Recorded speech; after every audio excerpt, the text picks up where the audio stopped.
चलिए हम यहाँ देखते हैं।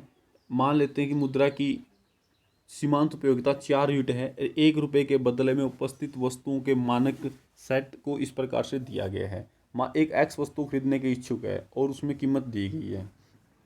जब एक्स वस्तु की 1 इकाई खरीदता है तो सीमांत उपयोगिता उसको 20 मिलती है। जैसे वो दूसरी इकाई लेता है तो उसको यूटिलिटी 18 हो जाती है। सेकंड के ऊपर 18 यूटिलिटी हो जाती है। ये सीमांत उपयोगिता की बात है। उसी प्रकार से जब ये हमारी 3 इकाई खरीदता है तो ये और कम हो जाती है। जैसे 4 इकाई खरीदता है तो हमारी 10 पे आ जाती है। 5 इकाई खरीदता है तो 0 हो जाती है। छठी इकाई में नेगेटिव भी हो जाती है। तो हमने 3 प्रकार की चीज़ें देखी थी। यहाँ देखिए, पहले ये घटती है, हाँ, इस लेवल तक ये कम होती है, हर बार नेगेटिव गिरती हुई जाती है। इस लेवल पे ये 0 हो जाती है और इसके बाद ये तीसरा लेवल हमारा ऋणात्मक हो जाती है, सीमांत उपयोगिता। अब हम निर्णय लिया है कि एक्स वस्तु की कितनी इकाई खरीदी जाए, इसका हम क्रमवाचक विचार करते हैं। क्या हम एक्स वस्तु की पहली इकाई खरीदेंगे? अगर आपके लिए 1 रुपये का मूल्य 4 यूनिट है और पहली इकाई की सीमांत उपयोगिता 20 है तो इसका मान किसके बराबर होगा? 5 रुपये के बराबर होगा। और 5 रुपये का खर्च करोगे तो आपको 20 यूटिलिटी से 4 यूनिट के अनुसार, तो एक्स वस्तु की कीमत हो गई 4 रुपये। आपके द्वारा किए जाने वाले भुगतान 4 रुपये से आपकी प्राप्त 5 रुपये से कम है, अतः वस्तु एक्स की पहली इकाई अवश्य खरीदेंगे, क्योंकि यहाँ जो आपको उपयोगिता मिल रही है वो 4 रुपये का भुगतान करके 5 रुपये के बराबर आपको उपयोगिता मिल रही है। आगे देखते हैं। आपके लिए 1 रुपये का मूल्य 4 यूनिट है और दूसरी इकाई की सीमांत उपयोगिता 18 यूनिट है, जिसका मान हो गया 4.4 के बराबर। तो एक्स वस्तु की कीमत 4 है और उसका मान हमें मिल रहा है 4.5 के बराबर। आपके द्वारा की जाने वाला भुगतान 4 रुपये की प्राप्ति 4.5 से कम है, अतः वस्तु एक्स की दूसरी इकाई भी खरीदेंगे और आप एक्स वस्तु की उस इकाई पर रोक देंगे जहां आपके भुगतान एक्स वस्तु की कीमत और सीमांत उपयोगिता बराबर नहीं हो जाते। मतलब आपको जितनी उपयोगिता बार बार यहाँ से मिल रही है, जब तक ये बराबर नहीं हो जाती तब तक आप उसकी मात्रा को खरीदते रहोगे। इसको इन्होंने हम दिखाया है MU एक्स वस्तु की मार्जिनल यूटिलिटी और MUM मुद्रा की यूटिलिटी से डिवाइड कर दिया जाता है। चलिए आगे देखते हैं इसको। उपभोक्ता संतुलन में कब होता है? उपभोक्ता संतुलन में तब होता है जब हमारे MUX वस्तु की मात्रा को प्राइस से डिवाइड कर दिया जाए। ये इक्वल आएगा हमारे किसके? MUM मुद्रा की सीमांत उपयोगिता के बराबर। अब हम इसको देख लेते हैं एक डायग्राम के द्वारा। यहाँ हमारे इस डायग्राम में आप देख पा रहे हैं, इस साइड में हमारा कंजप्शन ऑफ कमोडिटी एक्स का लिया है, या हमारी यूटिलिटी को मापा गया है।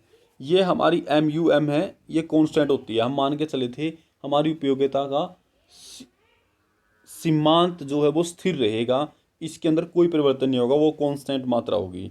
और हमारा ये है जो हमारी ये वस्तु की उपयोगिता है जो लगातार गिरते हुए नीचे सतर पर आती है।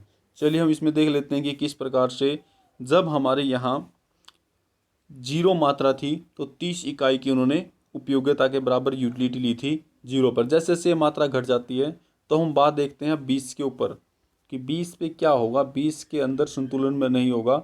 हमें संतुलन कहाँ मिलेगा? जहाँ हमारे प्राइस से डिवाइड करने के बाद MUX MUM से काटता हो। तो हमारे काटने वाला बिंदु R है जो हमारी यूनिट 10 के ऊपर है। 10 यूनिट के ऊपर इतनी मात्रा सीमांत उपयोगिता के साथ वो ग्रहण करेगा R बिंदु के ऊपर। R बिंदु हमारा इक्विलिब्रियम पॉइंट है जहां हमारी संतुष्टि का स्तर एक उपभोक्ता के लिए समान होता है। अभी हमने देखा था एक वस्तु से उपभोक्ता किस प्रकार संतुलन में आता है, मुद्रा की सीमांत उपयोगिता के साथ। अब हम देख लेते हैं कि उसी उपभोक्ता का 2 वस्तुओं या अनेक वस्तुओं की स्थिति में किस प्रकार संतुलन होगा। अभी हमने एक वस्तु के साथ देखा था, अब हम 2 वस्तुओं के साथ इसके संतुलन को देखते हैं। चलिए हमने पहले क्या देखा था, MUX P से डिवाइड कर दें तो हमारी फर्स्ट इक्वेशन आई थी ये, जहाँ हम एक वस्तु की उपयोगिता को निकालते हैं। उसी प्रकार हम दूसरी वाई वस्तु की उपयोगिता को भी इसके अंदर निकाल सकते हैं। दो वस्तुएं हो गई हैं, ये हमारी एक्स वस्तु का है, ये हमारा वाई वस्तु की है।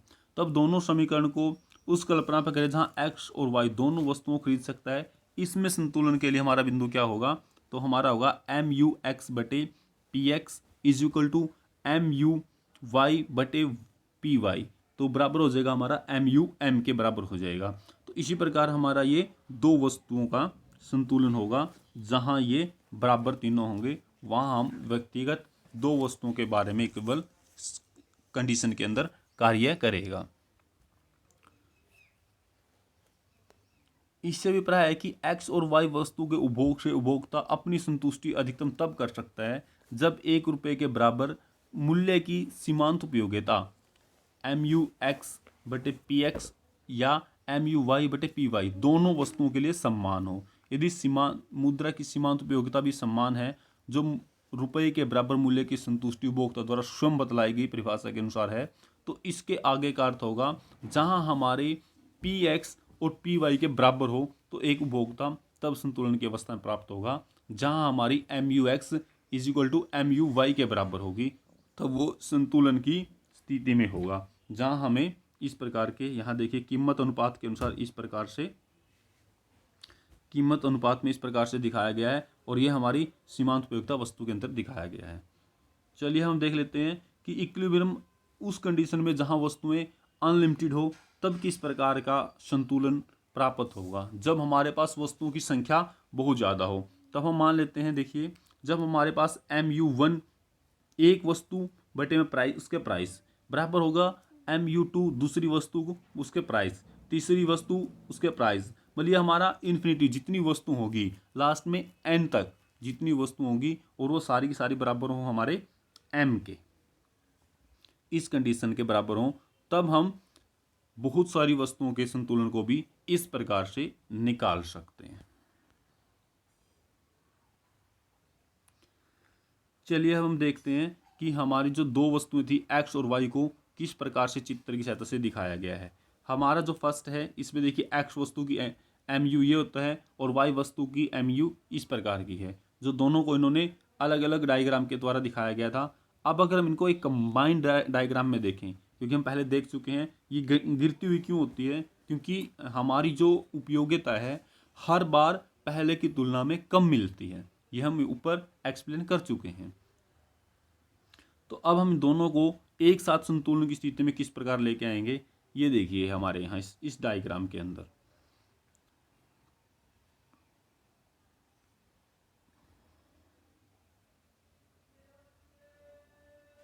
इस डायग्राम के अंदर जहाँ इस साइड हमारे कंजप्शन ऑफ कॉमोडिटी दिखाए गए हैं एक्स वस्तु और वाई वस्तु की, दोनों डायग्राम के अंदर यहाँ हमारे यूटिलिटी दिखाई गई है। इस साइड हमारी एक्स वस्तु वाई वस्तु की दिखाई है, इस साइड हमारी एक्स वस्तु की दिखाई गई है।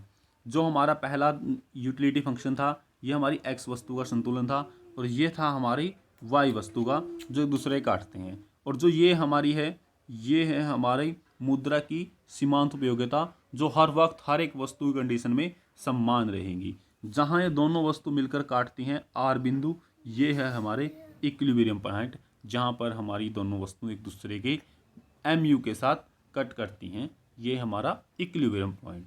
यहाँ तक अगर कुछ समझ नहीं आया तो दोबारा से पूछ लेना और कमेंट में बता देना।